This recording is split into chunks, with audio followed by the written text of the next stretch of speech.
الحمد للہ رب العالمین والصلاة والسلام علی سید الانبیاء والمرسلین اما بعد فاعوذ باللہ من الشیطان الرجیم بسم اللہ الرحمن الرحیم۔ خواتین کی نماز اور ان کے لباس کے سلسلے میں لیکچرز کا سلسلہ جاری و ساری ہے۔ پچھلے لیکچر میں ہم نے نماز کے سلسلے میں خواتین کے دوپٹہ باندھنے سے متعلق مسائل پر کلام کیا تھا۔ آج کے لیکچر میں انشاءاللہ عز و جل ہم خواتین کے لباس سے متعلق چند ضروری مسائل پر کلام سماعت کریں گے۔ آج کے لیکچر کا پہلا نقطہ یہ ہے کہ عام طور پہ خواتین اس طرح کا لباس پہنتی ہیں کہ آستین کلائیوں تک ہوتی ہیں یا پائچے ٹخنوں تک ہوتے ہیں، یعنی کلائیوں سے نیچے آستین نہیں ہوتے اور ٹخنوں سے نیچے پائچے نہیں ہوتے، صرف یا تو ٹخنوں سے اوپر ہوتے ہیں یا ٹخنوں تک ہوتے ہیں، یا اسی طرح آستین کلائیوں تک ہوتے ہیں یا کلائیوں سے اوپر ہوتے ہیں۔ تو یاد رکھیں کہ عورت کی کلائی کا وہ حصہ جہاں سے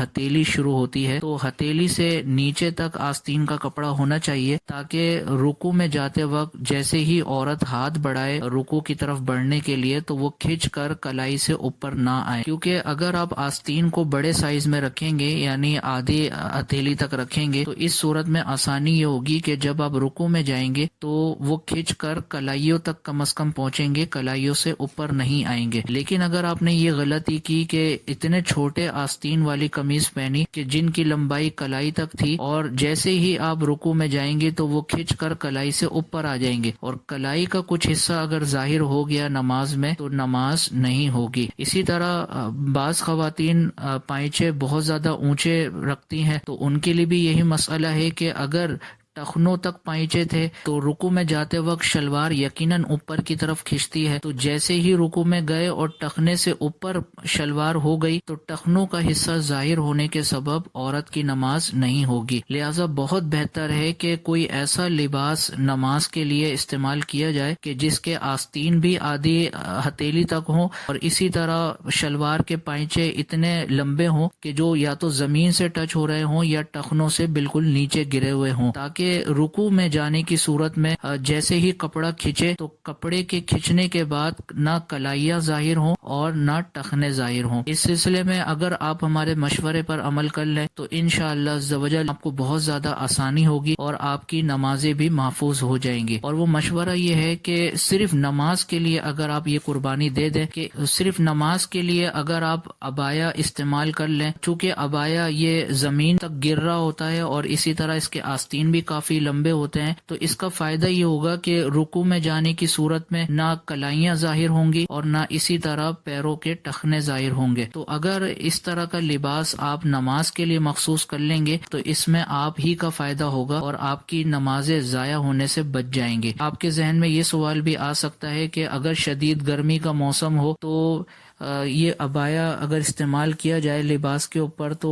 نماز میں تو بہت شدید حرج ہو جائے گا۔ تو اس کا جواب یہ ہے کہ اگر آپ نماز کے دوران عبایا استعمال کرتی ہیں اور وقتی طور پر گرمی محسوس ہوتی ہے تو یہ گرمی کا محسوس ہونا اس کے مقابلے میں کئی زیادہ بہتر ہے کہ آپ لباس کے سلسلے میں بے احتیاطی کریں اور آپ کی نمازیں ہی ضائع ہو جائیں۔ تو وقتی طور پہ آپ کو قربانی دینی ہے اور نماز میں کوئی اتنا زیادہ وقت بھی نہیں لگتا ہے، لہٰذا نماز کے لیے ایک عبایا نما آپ چادر استعمال کریں جس سے آپ کے ہاتھ بھی اچھی طرح کور ہو جائیں اور پیر بھی اچھی طرح کور ہو جائیں۔ تو امید ہے کہ آپ کو یہ مسئلہ سمجھ میں آیا ہوگا۔ اس کا خلاصہ میں دوبارہ بیان کر دیتا ہوں کہ عورت کے لیے لازم ہے کہ وہ نماز کے دوران اپنی کلائیوں کو چھپائے اور اسی طرح ٹخنوں کو چھپائے۔ تو اگر ٹخنوں کا کچھ حصہ ظاہر ہو گیا یا اسی طرح کلائیوں کا یا کلائیوں سے اوپر کا حصہ ظاہر ہو گیا تو عورت کی نماز نہیں ہوگی۔ لہٰذا احتیاط یہ ہے کہ آستین اور پائچے اتنے بڑے رکھے جائیں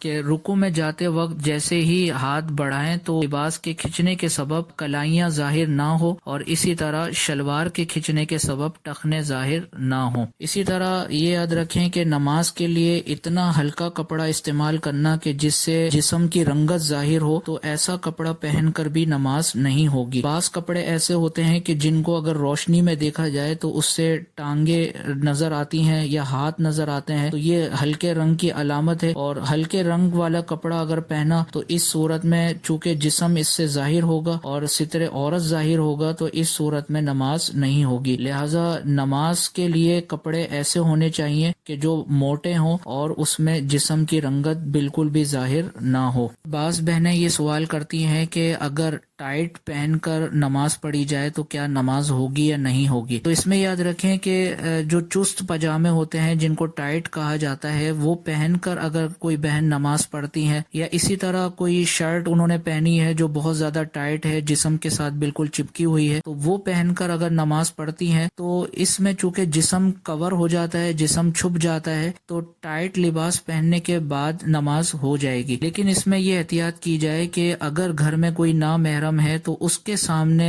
ٹائٹ لباس پہن کر نماز کی ادائیگی نہ کی جائے. جہاں تک تعلق ہے نماز کے ہونے یا نہ ہونے کا تو ٹائٹ لباس پہن کر نماز تو بہرحال ہو جائے گی. لیکن اگر نامحرم کی نگاہ پڑنے کا اندیشہ ہو تو پھر عورت کے لیے منع ہوگا کہ وہ ٹائٹ لباس پہن کر نماز پڑھے. اسی طرح بعض خواتین اپنے لباس میں کچھ بیلے وغیرہ لگاتی ہیں اور وہ بیلے جالی نما ہوتی ہیں جس سے جسم کا کچھ حصہ ظاہر ہو رہا ہوتا ہے. تو اس میں بھی احتیاط کی جائے کہ اس طرح کا لباس خواتین نماز کے سلسلے میں ہرگز استعمال نہ کریں کہ جس میں اس طرح کی بیلے لگی ہوئی ہوں کہ جو جالی نما ہو اور اس سے جسم کا حصہ ظاہر ہو رہا ہو. اور اسی طرح ایک اور مسئلہ جو کہ دوپٹے سے متعلق ہے وہ یہ ہے کہ دوپٹہ بہنیں اس طرح کا استعمال نہ کریں جو بہت زیادہ پسلتا ہو کیونکہ اس میں مشکل یہ ہوگی کہ دوپٹہ باندھنے کے بعد جب نماز شروع کر دی جاتی ہے تو بعض اوقات دوپٹے کے اندر اتنی پھسلن ہوتی ہے کہ وہ دوپٹہ بار بار پھسل کر اتر رہا ہوتا ہے. تو اگر اس طرح کی صورتحال ہو جائے تو ایسے دوپٹے کو استعمال کرنے سے اجتناب کیا جائے کیونکہ اگر دوران نماز دوپٹہ پورا کھل جاتا ہے اور بالوں کی رنگت ظاہر ہو جاتی ہے تو اس صورت میں نماز ٹوٹ جائے گی. تو اس لیے ایسے دوپٹے کو استعمال ہی نہ کیا جائے کہ جس کے بار بار کھلنے کا اندیشہ ہو. دوپٹہ صرف وہی استعمال کیا جائے کہ جو باندھا جائے تو وہ اچھی طریقے سے جم جائے. تو امید ہے کہ آج کے لیکچر میں لباس سے متعلق ضروری احکامات آپ کو سمجھ میں آ گئے ہوں گے. اللہ عز و جل کی بارگاہ میں دعا ہے کہ اللہ عز و جل ان مسائل کو سمجھ کر اپنی نمازوں کو محفوظ بنانے کی توفیق عطا فرمائے اور ان مسائل کو دیگر بہنوں تک پہنچا کر عظیم ثواب جاریہ کمانے کی توفیق عطا فرمائے. آمین بجاہ النبی الامین صلی اللہ تعالی علیہ. آپ دیکھ رہے ہیں PATF Islamic info YouTube channel. مزید اسلامک ویڈیوز کے لیے ہمارا چینل سبسکرائب کریں.